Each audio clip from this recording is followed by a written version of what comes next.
त्याच्यामध्ये पण ते AI फीचर आलेलं आहे ना. अगं पण AI फक्त चांगलंच नाही, AI चा वाईट पण वापर आहे.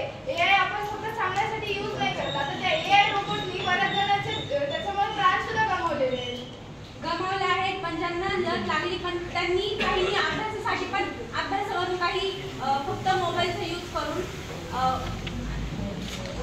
IAS ऑफिसर पण बनलेले आहे. किती मोठे मोठे पद त्यांना भेटले आहेत हे तुला माहिती नाही का? अगं पण मोबाईलमुळे किती वाईट दुष्परिणाम आहे. जर आता बघ, आई आपल्या मुलाला जवळ घेते त्यावेळेस मूल रडते, त्यावेळेस आई काय करते, त्याला जवळ घेते. बरोबर आहे? जवळ घेते. पण आता जर मूल रडायला लागलं तर आई काय करते? पर्सनल काढते आणि पळते.